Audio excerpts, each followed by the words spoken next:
Hello. And welcome to another episode of the Knife Party Podcast, where we leave it all on the cutting room floor. I'm, of course, your illustrious host, Zach Evergreen. You could find me on the Twitter, because I'm back on there, at Father Heel like your foot.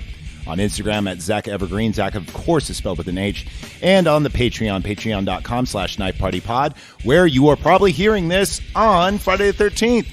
If you're a chump stick and you're listening to it for free because you don't have $1 to spend a month, well, I feel sorry for you. Have fun with your food stamps. And yeah, you'll hear this when it comes out. And I have returning guest, Antonius. Hey, what's up, buddy? Back. Yeah, good to have you back. I haven't seen you since Predator. Well, actually, I didn't see you. You were invisible and shit. So, how are things? They're good. I'm happy to be back talking about some more movies that I enjoy with, a good buddy of mine. And yeah, let's get this going. Let's get it going. So, okay, so here's why. And I already did like a step-by-step review of this. In fact, I'm going to call this Camp Blood because it's going to be kind of a overviewing of not only this movie, but we're going to focus on this, but we're going to bounce around a little bit. But the reason why I picked number 2 is I'm in a minority, I think, where number 2 is actually my favorite. Okay. And I know a lot of people like number 3. Number 3 is probably my second favorite. I think number 3 is really the one that most people think of. Yeah, when they think because they think the mask. Exactly. Yeah. And I'm telling you, if the mask was worn in this one, people probably would have liked this the most because I think out of all of them, this is the most non-cheesy. It is the most Evil Dead kind of, I mean, not Evil Dead, but like it is the most Scream-like or more real than all the other ones, Right. Because the other ones have, like even in number 3, remember there's a whole scene where the dude's walking on his like hands and they do the whole 3D thing where the eyeball flies out at you. Oh, yeah. It's super ridiculous. It's almost as bad as Jason in Space, but I love Jason in Space. That one is so bad, it's awesome. I gotta watch it, yeah. That brings me to my first question. And because Jason in Space has my favorite kill scene. Now, you played the game, right? The Friday 13th game? No. Well, a little bit. Yeah. Not that much, yeah. It's almost funner to watch than to play. Right. It really is. But the cool thing about it is there's all these Jasons you could pick from. You like unlock like their kill moves and stuff. Right. I was going to ask, what is your favorite kill like in all the Jason movies? That is a tricky one to answer. Most of my favorites are when he's not using the machete. When me too. Like the barbed wire or the pitchforks and stuff like that, I always found to be pretty dope. See, my favorite is in Jason X where he's in the virtual reality and he grabs the girl in the sleeping bag and just hits her against the tree. That might be the funniest moment in horror movie history. I mean, it's got to be up there. It was also one of the most brutal kills, I think, in any of the and Friday you don't 13th see anything, movies. which is funny. Yeah. It's just like... Yeah, but you hear the crunch. Yeah. Yeah. That is awesome. Yeah, I would say if I were to rank top 3, I'd go 2, 3. Wait a minute. Are we counting Freddy vs. Jason? That doesn't count, does it? No, I wouldn't count that one. Yeah, just like I wouldn't say Aliens vs. Predator is an Alien or a Predator movie. It's definitely not an Alien movie. No. I mean, because Alien movies are more serious. And even though Aliens vs. Predator is supposed to be serious, it is very, very... It's not scary. No. Where Alien movies are supposed to be scary. Exactly. Predator movie is supposed to be kick-ass. Right. Except for the first one's supposed to be a little scary. The second one, too, a little bit. Like, the whole subway scene is kind of creepy. Kind of creepy, but mostly kick-ass, though. Yeah, mostly. Yeah. I mean, plus it's got Bill Paxton in it, so it's like, you're like, come on, Bill. Come in. Game over, man. Game over. All right, so you watched this more recently than I did, because I watched this about last month. Okay. Now, I have everything kind of written out, but... Okay, so, we start out in the beginning. You see some teenagers, they're using a payphone to call their friends to kind of figure out, like, where they need to go, and then their truck gets towed, and then it's a practical joke because it gets towed, actually, to the camp, and they run there, and they're like, oh, ho, ho, ho. And it's that trickster guy who looks like Napoleon Dynamite. Right, yeah. He does, didn't it? Like, I even wrote down Napoleon Dynamite. I didn't even, fucking think about his name. It's basically the 80s version of Napoleon Dynamite. So then the head camp counselor is there, and his girlfriend, who's like the assistant camp counselor, is there. She shows up late, though. Because of her car. Right. Which actually makes sense in this movie, because in the movie, remember when she's running from Jason, the car doesn't start? Well, right. It makes sense. It's not just an ongoing theme in the movie. It is, but you know in movies, though, when they always get in the car and it doesn't start for no reason? Right. This actually makes sense because they give a subplot of, oh yeah, the car is messed up. Right. You know, which is kind of cool. So I did like that. But, you know, to be fair to, you know, like most horror movies where the car doesn't work. Well, to be fair. Oh, don't say to be fair. Hate when people say to be fair. No, to be fair. To be fair. To be fair. To be fair. To be fair. To be fair. Well, to be fair. To be fair. To be fair. To be fair. To be fair. To be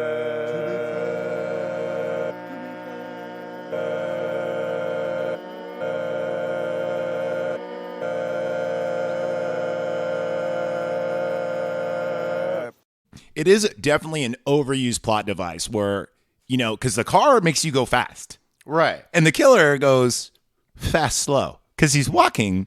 Did you ever see the movie Behind the Mask? I don't know. Did I? Maybe with you? Where it was like the mockumentary? Yeah. Yeah. Isn't that a great movie? That was fantastic. So remember he goes, they're like, well, so how do you walk and you catch up? And he goes, it's all about cardio, baby. And he goes, we just walk when you're looking at us, but then we start running and then we just walk when you're looking at us. And he calls it explosive cardio. So apparently, I don't know if that's what Jason does, but the cool thing about this movie, though, is Jason is a mortal. Right. You know, because this is going off number two. Now, number one, rather. The reason why I don't really like number one, and I say this, because it was remade and called Sleepaway Camp, and it was much better. Oh, okay. Did you ever notice how Sleepaway Camp has the POV version of the killer? And they're like, what are you doing here? And then they get stabbed. It's the same thing with the first ever Friday 13th. Almost all the kills are POV. Right. You know, except for like the Kevin Bacon where it goes through his neck and stuff. But almost all the kills are POV, and you know, the big reveal at the end is it's Mrs. Voorhees. Right. Well, the big reveal at Sleepaway Camp is that she's got a penis, but still, it's not. They almost are the same movie if you watch them back to back.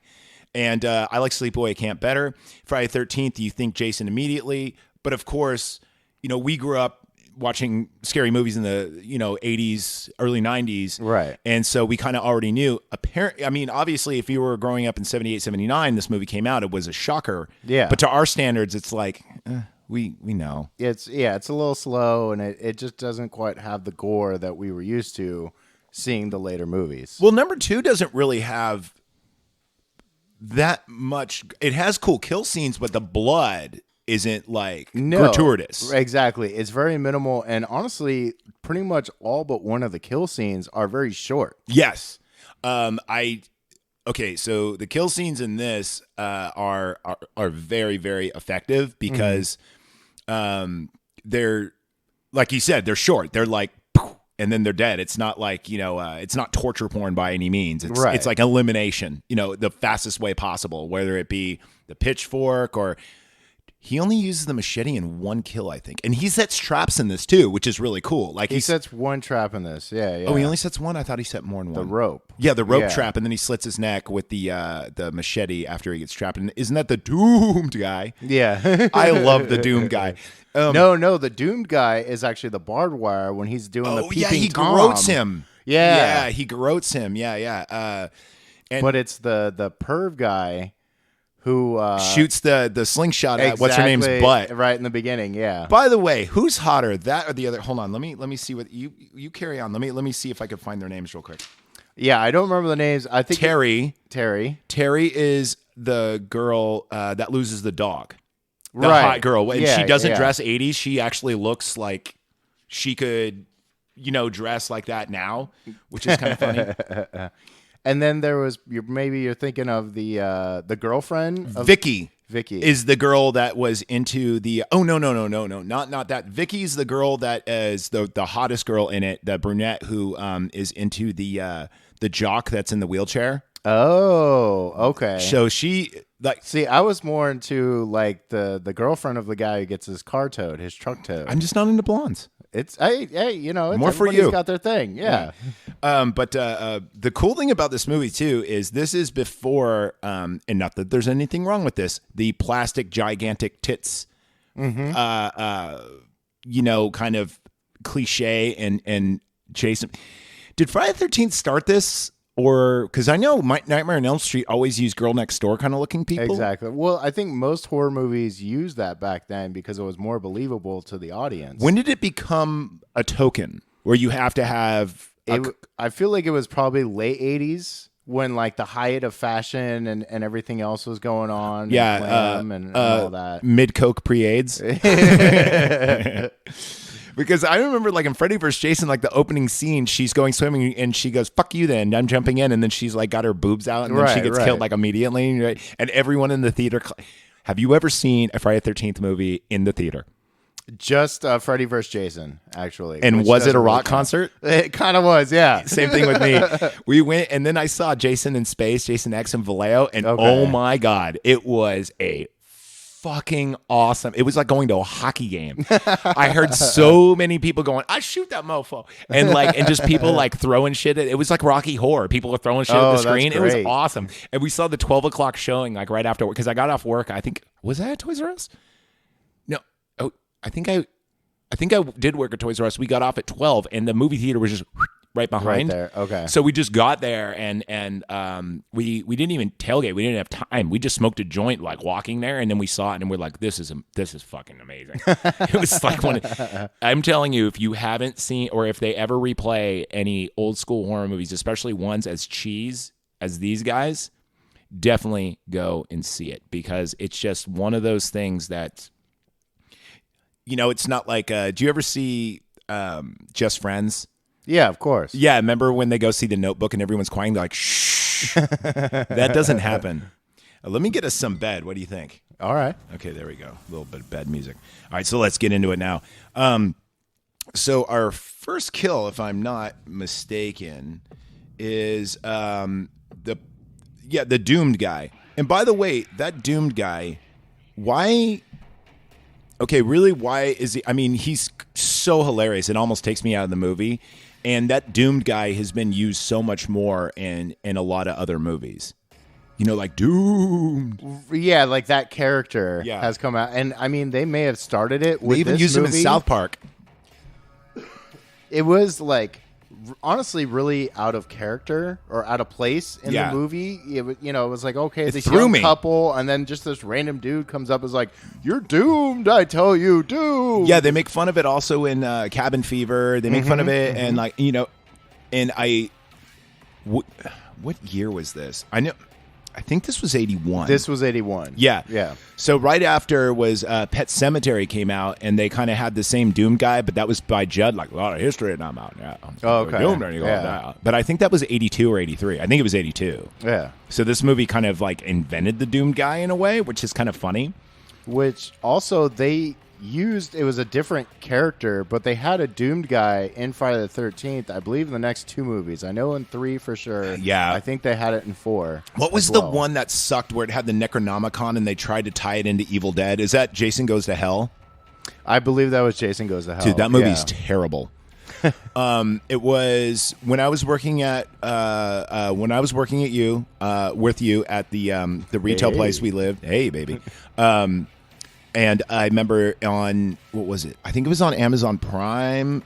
They had every Friday the 13th for free during the month of October. Of course, I yeah. sat there and watched them all, and my wife actually sat there and watched them all with me. I'm like, you got it, like, at least watch them once, just so You're you right. know what people are talking about.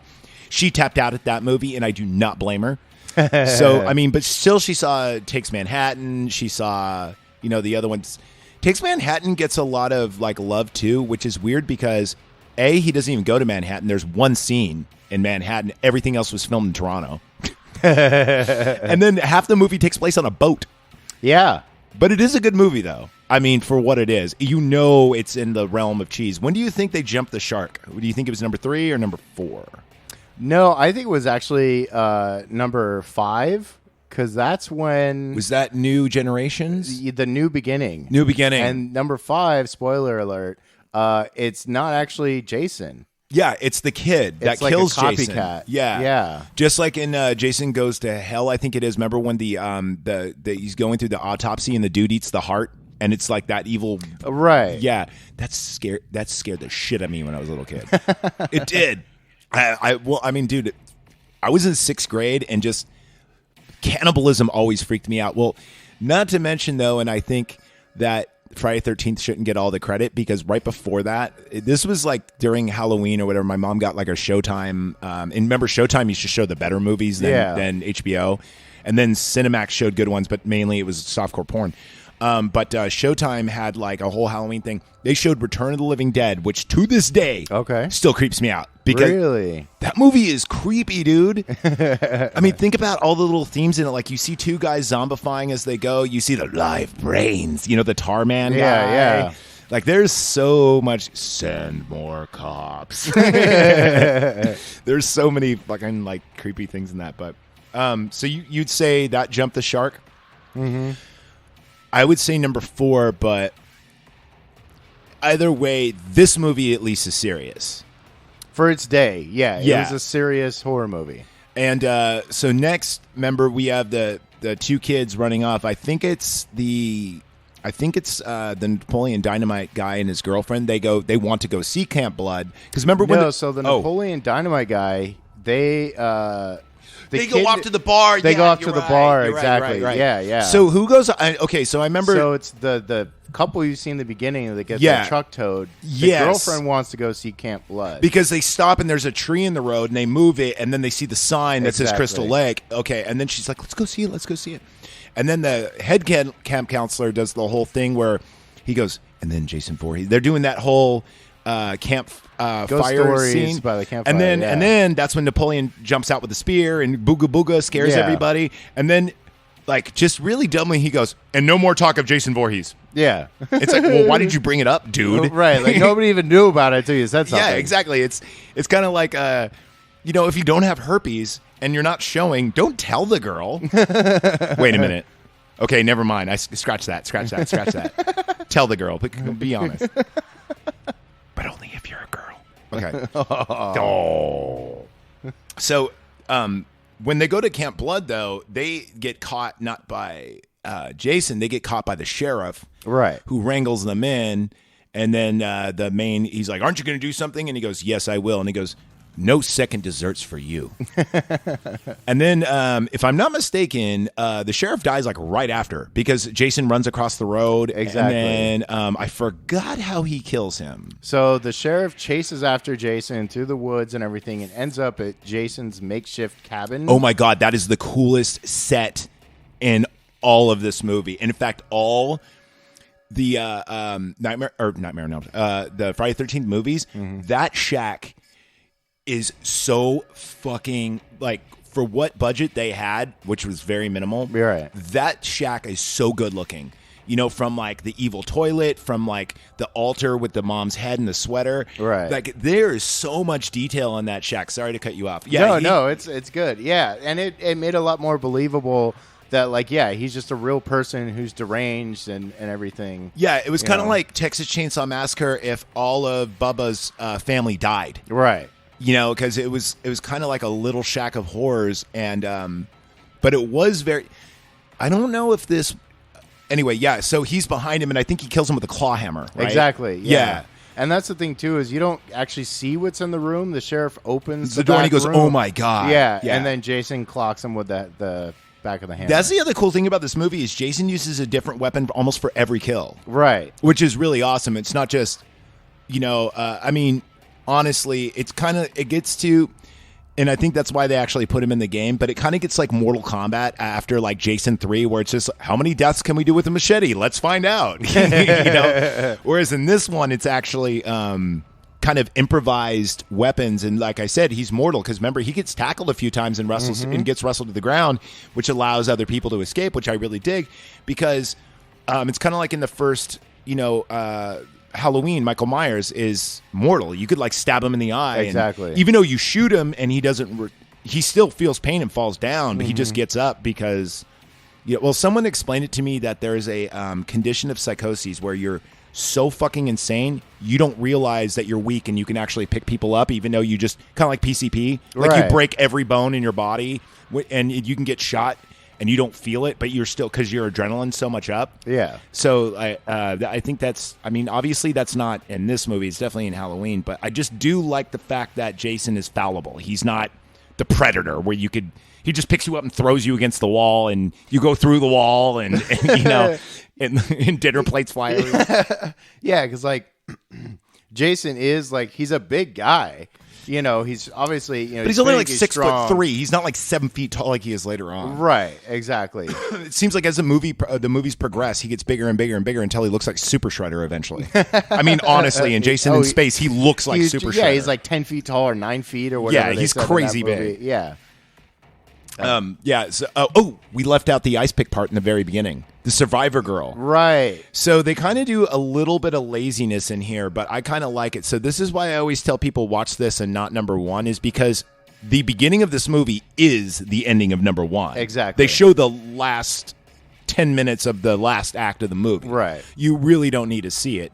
And then the survival girl is there, and she's talking to her mom, and she's like, I'll be fine. I just need to be out here. I need to get over my fear. This, that. She takes a shower. She gets a phone call. The phone's dead on the other line, which means Jason's human. He can operate a phone. Yeah. Which is kinda You cool. can cut a phone line. Yeah, Okay. yeah. And then she opens the door, sees severed head. She hasn't, and then ice pick in the air. Yeah. And then we get our credits, which is pretty cool too. I think the body count in this is 14 or 15. I forgot. They actually say in the trailer, he goes, the body count rises 13, 14, 15, 6. Yeah, I played it on my the actual review, which, by the way, was not as fun as this. I was just basically reading from this notebook going, and then this happened. And then this. Not to say you shouldn't listen to it, asshole. Actually, probably. You've probably already heard it if you're listening to this. But yeah, in general, I really do like, because every different Friday the 13th we get, I think there's a different actor in almost all of them. It wasn't like in in Like Nightmare on Elm Street. Elm Street, where it's always oh god, Robert Englund. Thank you. And then and then Dick Warlock, no bullshit, was the guy who played Michael Myers for the most of his career. Right. He wasn't in number 1 and number 2, but Dick Warlock played from like the Return of Michael Myers all the way through right before H2O, and then he quit. And his name is Dick Warlock. That's his real name. It's Richard. Okay. Okay, Richard Warlock. Dick Warlock might be the coolest name though ever in cinematic history. Shit. I know. So you had the feels for the main camp counselor girl. She does live at the end. She is the survivor girl. the girlfriend of the dude that gets his truck towed, that gets caught by the sheriff going to Camp Blood. Oh, she lives. No, she doesn't. Oh, okay. She gets killed too. Oh, I thought Yeah, you were yeah. talking about the main. the blonde chick, the assistant. Oh, yeah. Yeah. She. Oh, I thought you were talking about her. Nope, my bad. Yeah, because she does live at the very end. Yeah. And then he busts through the window and grabs him, and I think then it just cuts to her in the boat or whatever at the end. Or the canoe. No. So Am like I'm tripping. they end up at his house or whatever, his shack, and she basically gives the machete like right through his neck and everything, and so Yeah. you think like, okay, he's dead. Oh, and then she puts on the sweater. Yeah. yeah, and like You've pretends done to good, be his Jason. mother and Kneel down, everything, Jason. and- You've done good. You've been a good boy. Now it's time for your reward. And then, like, you see his eye poke through. By the way, am I the only person who almost prefers the burlap sack over the mask? I do kind of prefer Because the one eye was the mask. creepy. Like the burlap sack was creepy. The only problem is like I'm sure on old film it looked better than yeah, like yeah. remastered, because like watching it more recently, the sack was like perfect white. And I'm sorry, for a dude that's like living in the woods, should have been dirtier. It should have been Yeah. dirty and everything. But on the old film, you probably couldn't see it as well. Yeah, it was. I did notice that as well. As I from my memory, I'm like, it wasn't that because I thought it looked like an I old thought it was- burlap potato exactly. sack. I thought it was a burlap sack for the longest time. I've Yeah. even seen like, but it just looks like a pillowcase. exactly. I've seen action figures with the burlap sack on Yeah. it. Or rewatching it, I was like, yeah, it's like a pillowcase with a hole cut It's out of the it. Mandela effect. It's in our mind. He was dirtier than he, even though he was like. You see a couple of shots of his fingernails and his like hands and shit. So I don't know if they did that to make it like maybe a ghost kind of Right. thing. Maybe like it was symbolism. I mean, maybe he's from the South and part of a special. Yeah, group or hey, something, my you know? wife made those. The eye holes don't fit. I think that the Strangers kind of ripped off this, in a way, because he's wearing that very, very white, ghostly. You remember the Strangers? I don't actually.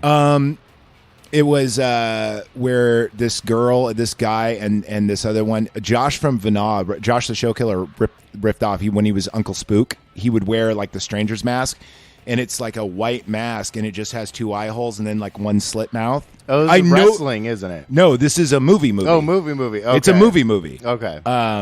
But Josh was in Vanaw with me. He was the lead singer. Oh, okay. Yeah. Okay. And it's kind of like the Mr. Oogie Boogie Man mask. Right. Yeah. And then he had a noose around his neck, and he wore a suit. But when a stranger calls and strangers, they kind of have the same thing, except for the cool thing about this is there's just that one eye, and you Yeah. could see his eye kind of twitching around, and it makes it like kind of mechanical or something. I don't know. It's Right. Well, you could. It's like, okay, it's like a real person under there. It's not like a ghost or anything Yeah. like that. It's still a man. Yeah. So, fun fact about this: the Undertaker, speaking of wrestling, got a lot of his mannerisms from this movie. Really? The Undertaker and Kane, Undertaker would sit here and watch the Friday 13th Part 2 and 3, and he'd watch Halloween 1 and 2. Okay. Just for like the sit up and all the other like mannerisms he does, or like Yeah. how he's slow and then just really quick, how he just jumps. The original Undertaker, I'm talking like purple or gray gloves, like yeah, when he was like OG, zombie, yeah. OG, and he didn't talk. Even before Paul Bearer, I remember Brother Love was his manager, but he wanted he wanted to scare the shit out of kids. Yeah. And Bruce Pritchard, who played Brother Love, who was his manager, he goes, you know what we should do? Just sit around and watch like spooky horror movies where even Hulk Hogan will be scared of you. Yeah. And so this is one of those movies that kind of brought that out, which I think is really cool. Because he's still mortal, like Right. we said, but like impervious to pain, perhaps, because we never hear him yell or cry out, really. But we do see him get taken down because the dude does like a leg. What do they call that when you just jump out their legs? It's a fucking leg takedown and stuff, and he goes down. But for the most part, like you said, he gets hit in the collarbone with a machete, Right. and he's still. I'm not saying 100%, but he's still out for blood. Still get up. Yeah. Yeah. Oh man. Did you ever play the NES game?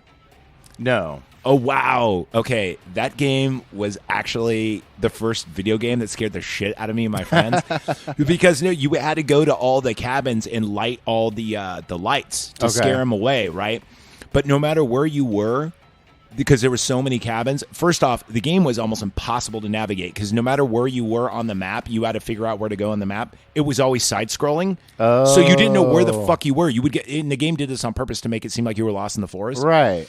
Did you trip randomly when you were going? Better, because you got to pick what counselor you wanted, and then when your counselor died, you switched to another counselor. But if Okay. you didn't save the other counselors, you were fucked because you only got one life. So if right. you were able to light everything else, and then also too, you could actually find his shack, which was like a really hard secret, and you could get like his sweater and the mother's sweater, Okay. and then like you were impervious to him. I never found it. It may have been just a playground rumor or whatever, but that game scared the shit out of me when I was a kid. Just because it was really creepy, the music was creepy, and Right. the game is almost impossible though. But if you have a Nintendo Switch, it's free on there. I recommend you play it. Or if you got that's kind of neat. It is. Okay. It is pretty cool, man. It's just one of those things. What in this movie? What is your favorite kill? What is my favorite kill? It's kind of messed up to say, but honestly, the jock in the wheelchair. I knew it. That was my favorite too. When he falls down the stairs. And it's the longest kill in the Ever, whole movie. yeah. He gets chopped across like the chest and face with a machete, rolls off Right. the porch, and then miraculously rolls down the long, like 4 flights I of know. stairs backwards. But his wheelchair never falls over.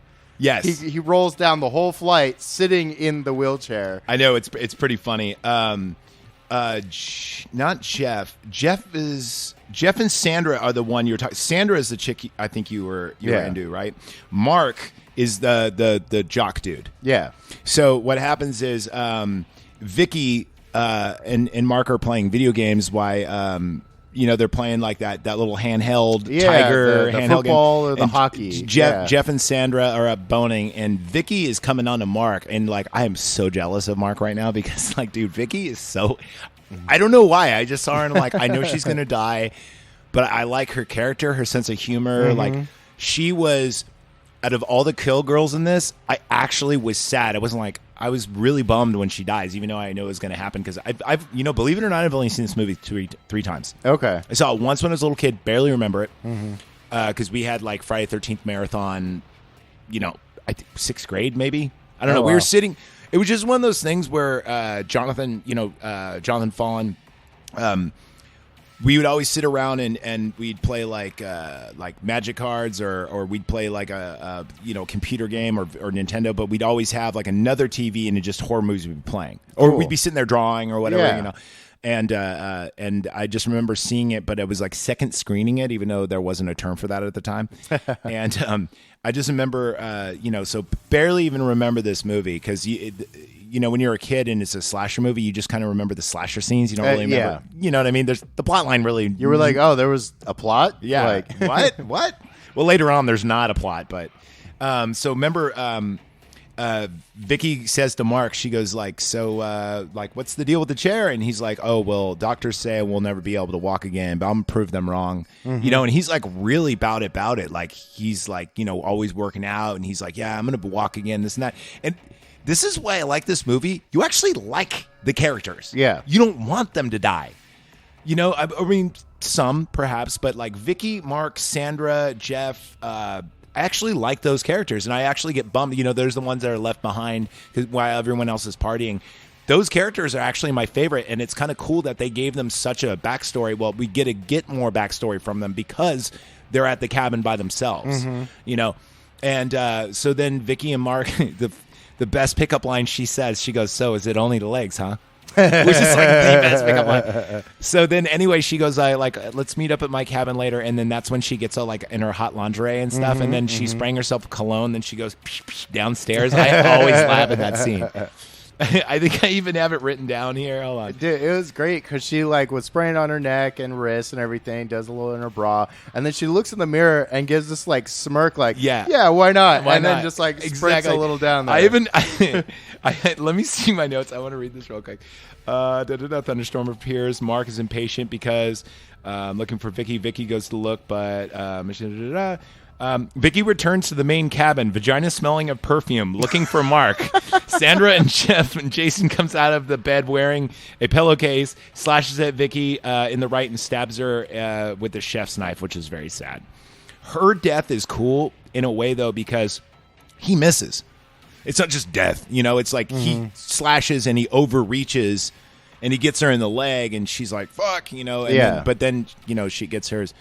Again, the cool thing about this movie is its realism. This is probably the only, even over number one, I think this movie is more realistic. The physics of it and everything else. Right. Like, for instance, goddamn, I love that wheelchair death scene. Though. It's so good. And notice they even cut and it goes to like a red or something, like, because they don't show him actually falling all the way down. Right. Yeah. They had to have had a crash pad or something because I know that was not a stunt double. That was the guy. That was really the guy. You did a great job of balance. Fuck doing yeah, that. you did. Man. I mean, have you and your dumbass friend? I'm just saying in general for the listening audience, but if you had dumbass friends too, I've had a lot of I was one of your dumbass friends. I was like, we're doing a podcast right now. Yeah, exactly. You guys ever find a wheelchair and go, let's go down some stairs? Because we did that. Oh, I had a buddy. He legit like bought one off Just to off do it? eBay or something like that. Oh no, this is Just pre-eBay. I mean, like when you're like 8 or 9 and you just find a wheelchair somewhere and you're like, let's take it, or like a shopping cart and you're like, you're gonna go down this hill and it's the steepest hill, you know, and you're like, fuck man, stop it. It's funny too, if you were to do that now, we'd have broken bones, but when you're a kid, like you could just bounce off a car and just get up and go, fuck, don't tell my mom, man. It's surprising how that happens. Yeah. I don't know what it is. Because you could beat the shit out of a little kid, but yet they heal better. Like, why are they weak little Wolverines and we're like Colossus, but ow. Getting up in the morning, my hip, my sciatica. My back. My back. Yeah, that is definitely my favorite kill scene, too. So you're a Sandra guy, I'm a Vicky guy, but we both like Mark dying, apparently. Now, yeah, the Sandra and her boyfriend getting stabbed through the spear. That's pretty awesome. That was pretty brutal. Yeah. Did this throw you as well that I think that there was a for real thing going on with Sandra and Jeff? Oh, like off screen? Here's why. During their sex scene, like afterward, they're holding each other and he's got like a legit weird smile on his face and that's not acting. Right. Did you notice that? It seemed, from what I saw, like super believable. I mean, you could be totally right. I That think they that were there like was a real like thing, couple yeah. during the filming. They just kind of became a thing. Because it's not a... Like when I watched it, it threw me because they hold on his face for a minute and probably because they're like, oh, that's good, keep it. You're You right. know?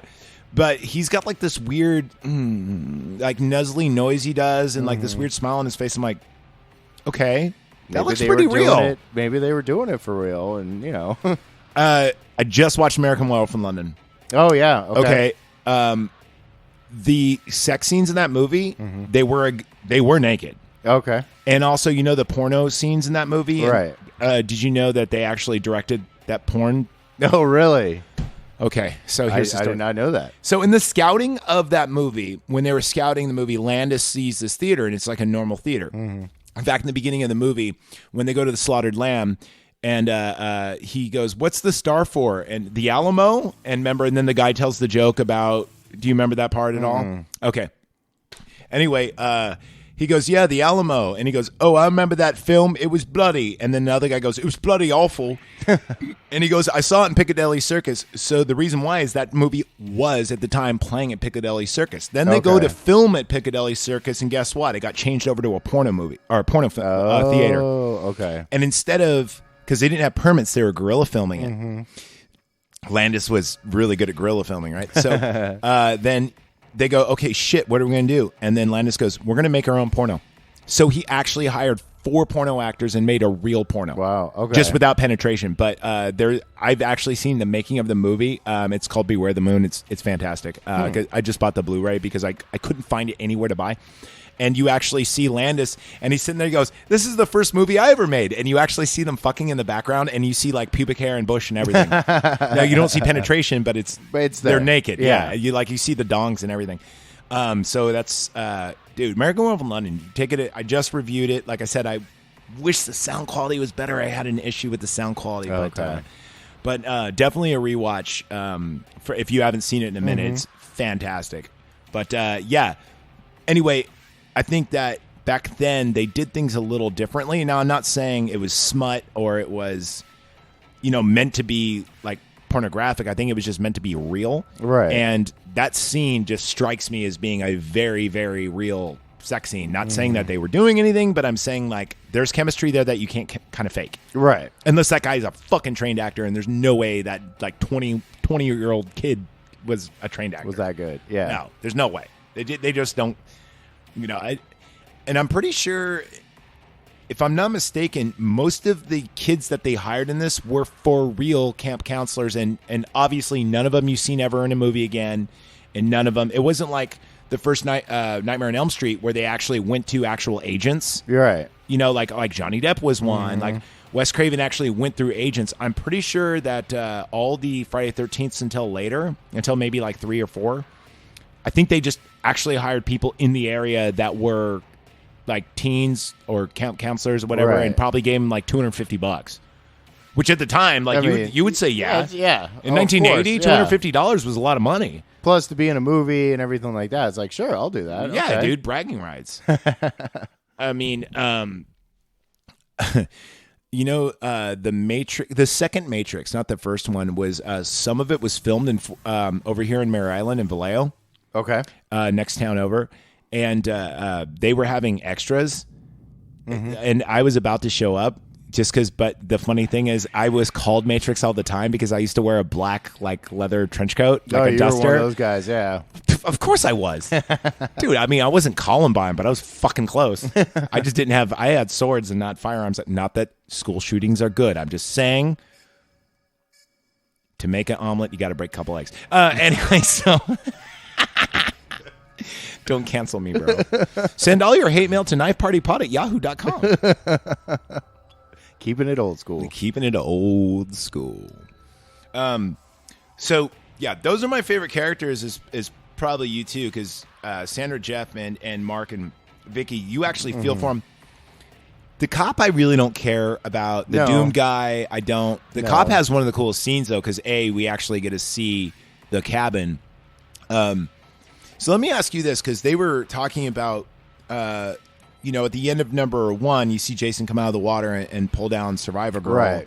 And, but in this, they talk about, during the campfire scene where they're telling ghost stories, is Jason is out there and he's feral and he's eating squirrels and bugs and living off them and growing up. I mean, but what is the time difference? Because I think they said it was only 3 years ago So it or was 5 years. 5 years. 5 years from the first movie to the second movie. So it's kind of weird because the first movie Jason must be pops only up, 18 or something. I mean, maybe because he might have been small for like a 13-year-old. Yeah, something like yeah, that, yeah. Because it looks like a little kid. But like he's a But grown then ass he's man. like a big dude. He's Yeah. like 23, 24 at So, minimum. A little bit of like a plot Wiggle room, loop. yeah. Sort of thing. Yeah, I know. That kind of bothered me. That kind of,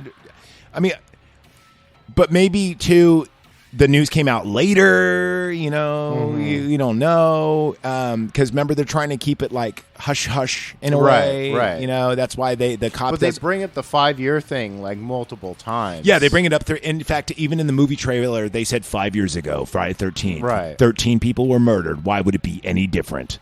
they really. That's actually the tagline. It's pretty fucking lame. Like one thing I thought was kind of funny is like after you finally see Jason with the white pillowcase and all, later when he's tracking down the assistant counselor, and she's hiding under the bed in the cabin. Oh yeah, that scene is actually legit scary. It is pretty creepy, but at the same time, like, so the whole beginning of the movie, you only see like his shoes. Yeah, right. Yeah, then, the boots. then they eventually show him, but then they go back to only showing his shoes again, and it's like, well, I already know what he looks like. You're not kind of scaring me at this point. I think the reason why they did that is show her perspective rather than the watcher's perspective. Okay. So here's why. If you were to... so when she's under there and the rat runs by and she pisses herself, Yeah. Jason gets on a chair so she can't see the feet, Right. which is smart. And, which like later Jason wouldn't have done because he's just like basically a meat Terminator. And then when she comes out, he slips and falls, which is also human error, chair which breaks, makes sense. yeah. Yeah, because he weighs a lot. So that makes sense, human error. But I think that's the reason why they do it is it's to show her perspective rather than, our perspective. Right. To kind of... Because, I mean, what would be... I think the reason why she pisses herself is because how scary would that be if the feet are just in front and he knows you're there, but he's not doing anything. It makes it even creepier. Kind of like in Jaws, I always reference this, is when you see the barrels go up. Right. And they're not moving. It's like, the shark's there. And he knows you're there, but he's just chilling. He's waiting, kind of thing. And then remember he attacks later on. Yo, did you know in that scene when they're telling stories, he tells the story about the USS Indianapolis and stuff like that, and they're showing off their scars? Did you know they were legit drunk? They were actually drunk. Really? Oh, Yeah. nice. It was one of those things where they couldn't film because there were so many flies going on because they had like a huge insect problem for whatever because it was low tide. Yeah, okay. And they were just sitting there drinking like on set and they'd go, fucking film this, man. Yeah. So, I mean, a lot of people give Spielberg a lot of props for that movie. I do.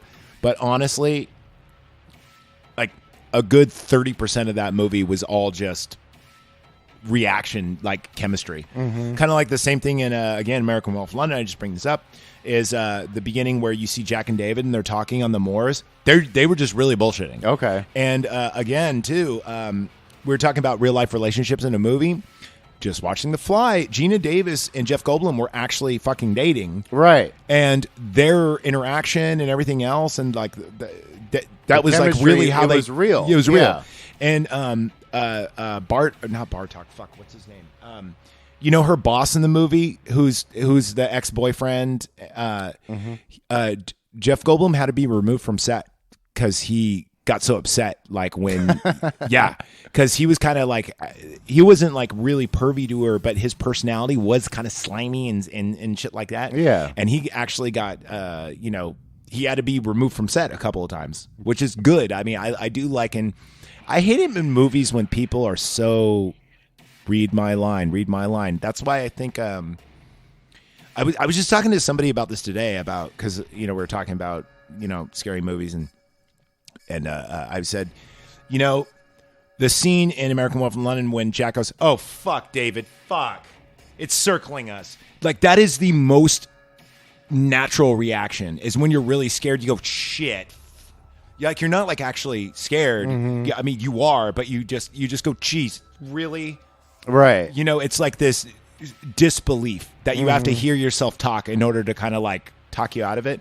And then you see a movie like Blair Witch, which I'm so scared, and that is the fakest acting you've ever seen. Yeah, You know? exactly. Blair Witch 2, Book of Shadows had better acting than that. Did you ever see that movie? By the way, I did not watch That it. movie's The first good. one was bad enough. No, I wasn't gonna watch the second the one. second one's great because here's why: the second one acknowledges that the first one was a hoax film. Right. Okay. So it's breaking the fourth wall like twice. Plus, It's breaking the eighth wall. basically.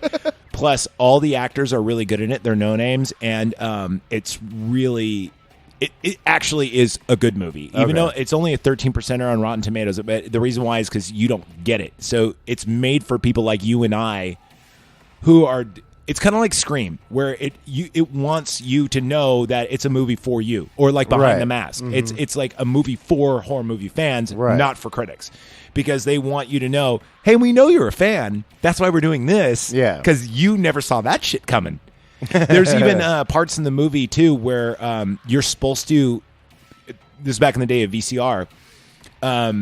There was even a website, because remember the Blair Witch had like its own fake website Right. and shit like that? Blair Witch 2 had one as well where they go, at this scene, at this time on your VCR, play it in rewind, and you'll see something there that's not if you play it forward. And Okay.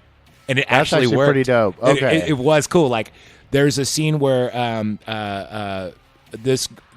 of the main, there's like three main girls. One of them's walking by, and you see all these cups, and they're like normal. And then when she walks by again, the cups are like in the shape of a skull. Okay. And it's the same skull from Evil Dead, like when the necklace is on the ground. Yeah. Yeah. Okay. Right? But like, you only notice it if you watch it, and then you rewind it back. Okay. And there's continuity errors that they put there on purpose. And there was a website dedicated, but it was actually the company itself leaking it, Lionsgate or whoever did it, Right, leaked it. So it made it really cool.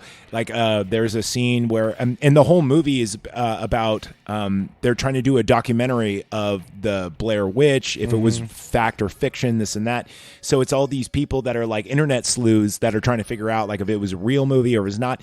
But then the movie, it starts off like found footage, and then at a certain point when shit goes wrong, it becomes a regular movie. That's Okay. what's really cool about it. Book of Shadows, definitely. Everyone listening, if you guys haven't seen Blair Witch, Book of Shadows, I guarantee, even if you don't think it's great, you'll go, it was fucking really entertaining, because it really is entertaining. And then the greatest thing is at the end, it's kind of like what we were talking about earlier, like Clue. They separate all the people at the very end because someone does die, not to give anything away, because it really is worth the watch. And they're like, you killed her, didn't you? You killed her, didn't you? You killed her. And then there's alternate stories Nice. Okay. and then they take up the security footage, and then they actually see who does what, and you're like, what? Dude, I'm telling you. So it's a murder mystery. if It's you a will. yeah, it's a bunch of people investigating the Blair Witch murders, and then their truck doesn't break down, it gets for real vandalized, and then like they're blaming each other for who did it. Like, I didn't fucking do it. I was going to get beer, like they're all, and then but at the end it turns, you just do me a favor and watch it. You'll like it. All right. Plus the soundtrack's awesome. It's got Poe, Poe, Dear Johnny, and it's got Marilyn Manson. It's got, but good Marilyn Manson, not like later on Marilyn Manson.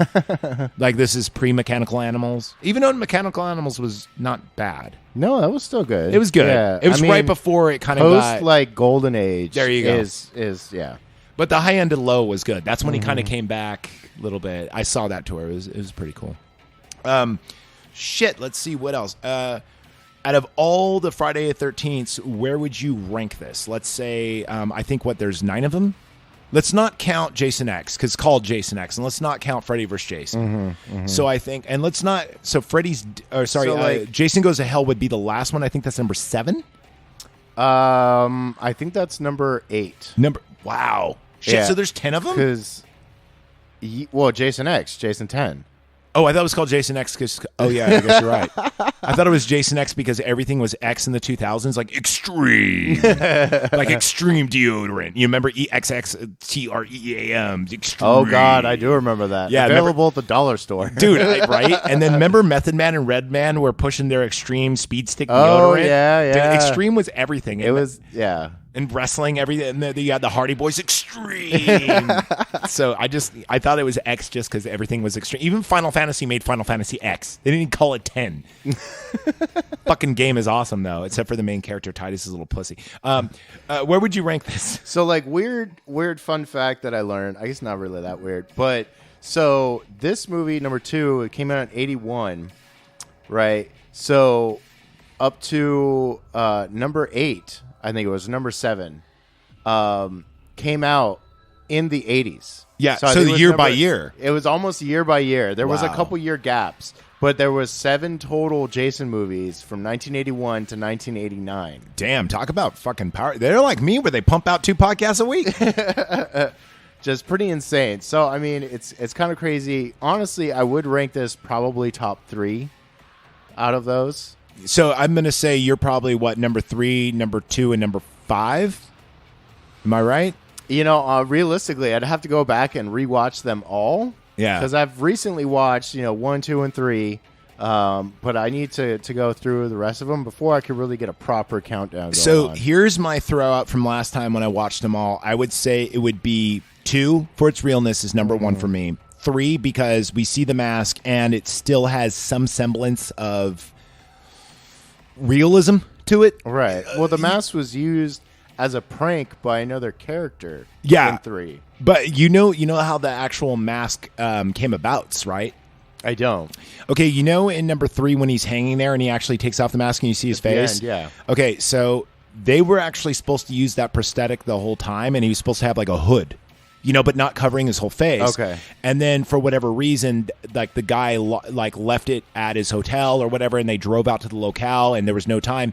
But the guy played pickup hockey, and he just so happened to have a hockey that. mask. Okay. And they go, okay, this looks cool, but it was like stylized. It was like a normal hockey. So they spray painted it flat white, and they put that red triangle as just Okay. like something, just to make it a little like some kind of symbolism or creepiness. Just so it wasn't like because they didn't want to make it too much like Michael Myers, where it's just a plain white mask. Exactly. So they thought, a red triangle, and plus it's a hockey mask, and then we'll black out his eyes, so that way you can't really see it. Right. And so it happened on accident, and then the next day, and they used that as like a test shoot. And then when they actually got the mask, they go, you know what? Fuck the other mask. We like this one better. And so they just stuck with it. And then it became, the hockey mask and machete is like One of the most iconic things in yeah. horror, period. It's the hockey mask and machete, or the mask of the Shape, which is Michael Myers, and the Right. it's Chef's knife, or Freddy's hat and Freddy's glove and Yeah. the sweater. It's just like you see that thing, and I remember I saw it was an Instagram post, and in the background this kid it was like at some. It was like, the 80, there's one of them is I follow. It's just fun. It's called like 80s Lives. And it showed an old Chuck E. Cheese ad. And this kid in the ball pit had a red and green sweater. I'm like, that's fucking Freddy's sweater. And it's like my eyes immediately. And, that. Yeah. And that kid had no intention of wearing. That was just a common sweater back then. They just put some dirt on it and made it all ripped. Okay, but all right, let's get to brass tacks though. Let's talk about Freddy versus Jason though. What I mean is this: who would actually win? Because I mean, that movie has like 3 multiple endings, right? Right. But who do you think would actually win? So that's a hard one because, okay, if we're going off Jason is mortal, Then Freddy would win. Yeah, Freddy wins, hands down. But if we're going Jason's immortal, then it just goes on forever. Yeah. Okay. But my vote, personally, I go Freddy. That's my guy. Okay. I think. Okay. What about? Okay, because they're both creatures of the forest. They both know the forest very well, and they're both great at subterfuge, and they're both good at melee weapons. Mm-hmm. Jason versus Predator. Well, Predator. Okay. Yeah, thank you. come on. Yeah. All right. But Jason is always muddy, though.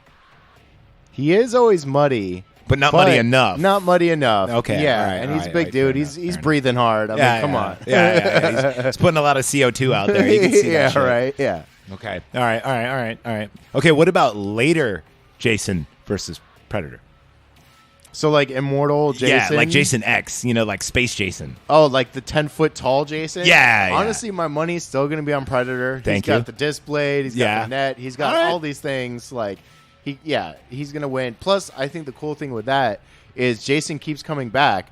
So Predator has this like forever enemy to keep getting better. Yeah, because because fighting. even if he like rips off his like skull and does all that stuff, someone will like eat the heart or like the weird Jason like things. The will go, voodoo thing, the voodoo psychic shit brings yeah. him back or whatever. How come we never got, because they were really trying to set it up in Jason Goes to Hell, where they had the Necronomicon, they had the dagger and everything else. How come we never saw Ash versus Jason? Like, I thought they were setting that up. I remember everyone, when I was a kid, was excited for it. I think it was like 10. I was in like 5th grade, 6th grade.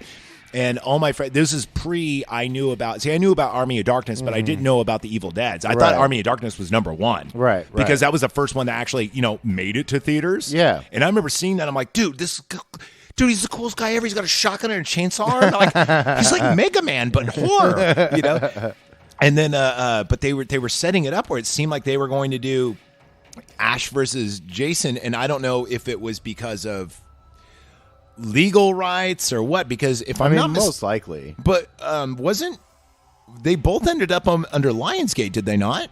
Like the franchises are both owned by Lionsgate, if I'm not mistaken. I mean, quite possibly. I don't know about then if they were. Lionsgate may have picked up later on like the Evil Dead. Because Orion became Lionsgate, Vidmark was the original Lionsgate. Okay. Because remember, Vidmark was a triangle, and then it was like a triangle, and it turned to a lion's head. That became Lionsgate. Okay. It got the name Lionsgate, if I'm not mistaken. Do not fucking yell at me if I'm wrong, but I'm pretty sure when Saw came out is when they decided on the new name Lionsgate, because it was No, because it was Lionsgate before Saw. It was. Yeah. Okay. I just remember that's when Saw came out. It had the gears. The that's intro. when like everybody like really Really knew, 'cause recognized before, it. I think it was just like white lettering with like a lion's head and was Lionsgate. Yeah, definitely. It was very lame. Yeah, it was. And I remember because they were the ones who originally did the Return of the Living Dead's 1, 2, and 3. 2 sucks. 1 and 3 are great. They did like a bunch of just weird movies, like the Philadelphia Project. They had like all these like really crappy sci-fi movies. They were doing like the stuff they did. I think they did Blob, the 80s remake. Okay, yeah. That movie. By the way, those 80s movies don't suck though. I know. Presley died today. Isn't that crazy? Who? What now? Oh, wow. Okay. We're coming on an hour, so Okay. let's just wrap Friday the 13th Part 2 up real quick. So, like I said before, Rotten Tomatoes only gave this 29. What would you give this movie? Now, fuck the critics. I'm saying pure entertainment, and this movie's actually shot pretty well. What would you give it? Probably like a 75 Okay, or so on there. Yeah. I'm giving it a straight 85. Here's Okay. why. I'm giving it 85 because this is a great template of which a slasher movie should be. Right. Okay. Like if you were to take if you and I were just to hang out and write a slasher movie, I go, it's a good template. Just scene 1, arrival. Scene 2, we establish characters. Scene 3, we have a warning. Scene 4, we actually see the cops. Scene Right. 5, they're fucked because the cops are dead, kind of thing. So You know, in a way, if you think about like the pacing of this movie, I think it's paced perfectly. Costumes could have been better. The gore could have been more, but like as just a slasher a movie as a template, I think it's near perfect. Could have done better, of course. Could the acting been better? The acting's actually not bad. It's not bad. It's not bad. So I'm going to give it an 85, especially for its time. If it were to come out today, I would think it was. Then it would get like the 20 something. Yeah. I wouldn't even give it 20. If it came out today, I would give it probably like 42. All right. Well, anyway, from all of us, the Knife Party podcast, thank you for listening. Remember to follow us on patreon.com/knifepartypod to get more stuff like this. And if you guys like my my countdown of the 10 most tragic deaths, I'm going to start doing that every single month on the Patreon. It'll eventually wind up on other places, but yeah, I mean, it's $1, dude. You can get all the stuff. Do you have anything to plug? I don't. You don't yet. Yeah. Working on it, though. Working on it. Working on it. Okay, cool. Well, if you'll excuse me, Be Kind Rewind, and I think I need to return some videotapes.